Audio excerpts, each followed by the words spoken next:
Karena kalau bicara tadi yang kata abang ormas kita, pikir kalau seniman ada di ormas nggak pernah berantem nih katanya. Daripada lo ini mendingan lo nyanyi situ aja deh katanya. Maki-maki melalui puisi, lagu, segala macam.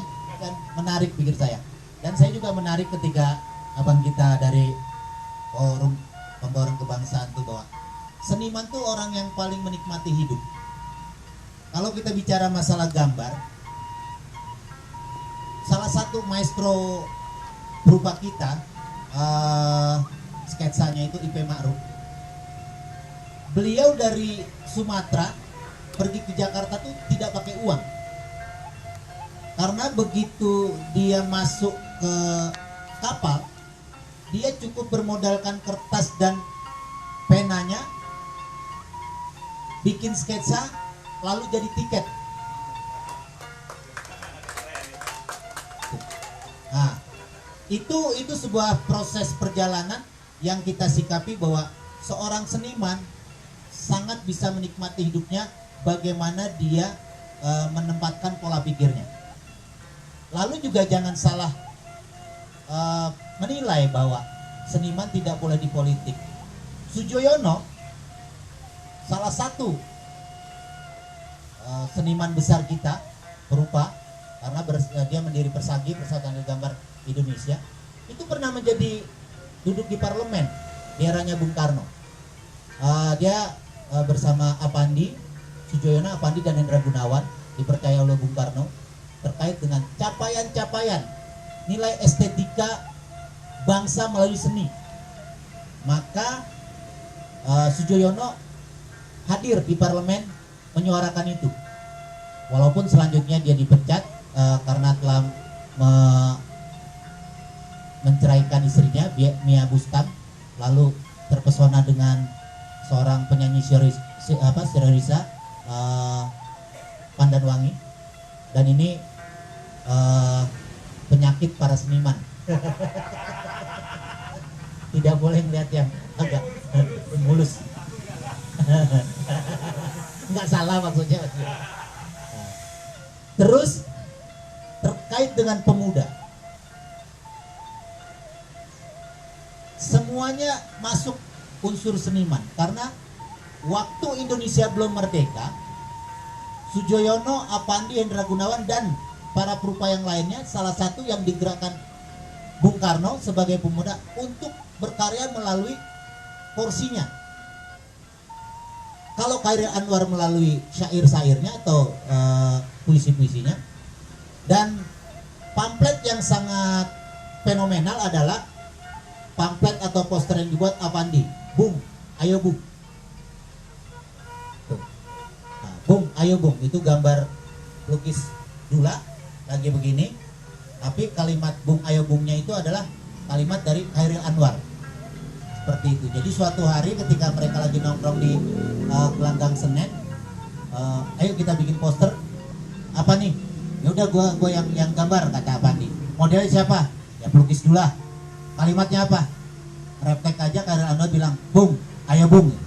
Tapi belakangan saya tahu bahwa itu adalah panggilan ajakan seorang pelacur di Tanah Abang kalau laki-laki lewat, Bung, ayo Bung, kayak gitu. Bung, ayo Bung.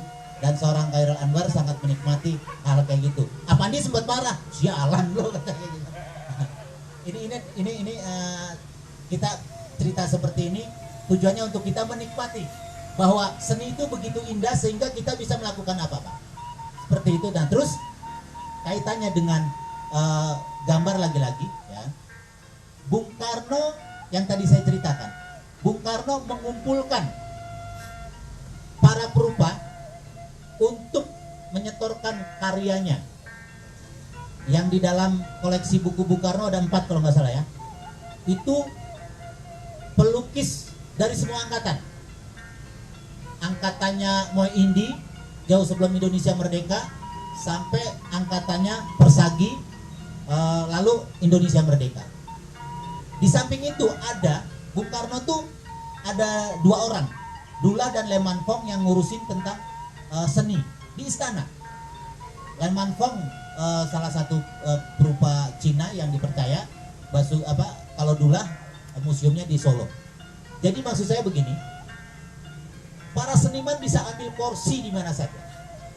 Mau di politik, keormasan, organisasi. Karena kata abang kita ini, kalau seniman ada di semua lini, kayaknya aman-aman aja nih. Seperti itu. Karena ketimbang berantem, nggak bedanya palang pintu kan. Ketika berantem, dia pantun ya. Kayak gitu. Jadi enak gitu loh, indah. Jadi pikir saya begitu. Pertemuan seperti ini harus terus kita galakan. Dan pikir saya begini, buat kita ini sebagai salah satu mesin penggerak, dari obrolan ini harus segera dirumuskan, harus segera diresumekan terkait dengan capaian langkah jangka pendek. Jangan menunggu, oh hari menggambar besok, jangan kayak gitu. Paling tidak 2 bulan ke depan ada kegiatan yang sifatnya masif lalu menginspirasi semua, sehingga membawa orang untuk terlibat. Ini saya terima kasih nih, ada aktivis pendidikan, tentu nanti tinggal dicuit-cuit aja kan ke lembaga pendidikan. Ayo, bahkan sebenarnya sangat sederhana. Undang 10 sekolahan yang ada di Sukma Jaya, kirimkan 10 siswanya untuk nggak usah lomba, menggambar bersama. Kalau 10 kali 10 udah 100 orang ngumpul di sini kan, rame ya, minimal ya kan. Kalau kita bicara ekonomi, gerak ekonomi, ya kopinya Rajito ada yang beli dari mamanya yang nganter kayak gitu. Dan kita juga sehat karena berkegiatan.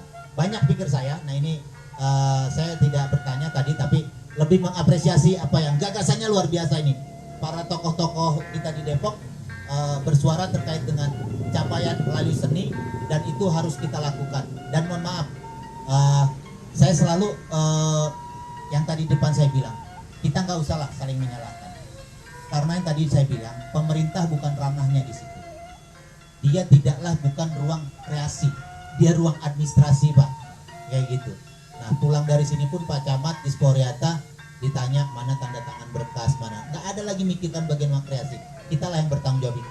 Tadi abang kita nanya, ini sebenarnya harusnya gimana, Bang? Seniman yang mendatangi pemerintah atau pemerintah yang aware sama kita? Dua-duanya. Sehingga apa? Terjadi kolaborasi yang bersinergi, sehingga kita jadi akur, nikmat, dan syukur-syukur ada sentuhan yang membuat ya udah deh, tahun depan kita anggarkan buat kegiatan ini. Ya udah gitu. Itu aja pikiran. Terima kasih. Gitu. Itu suara yang benar-benar bisa diilhami oleh lapisan-lapisan seniman ke depan. Yang hadir di sini bukan hanya aktivis dan lain-lain, karena konsepnya kita emang memiliki 2 sesi. Pertama dengan ngobrol dengan pemerintah, yang kedua ngobrol sama lapisan masyarakat.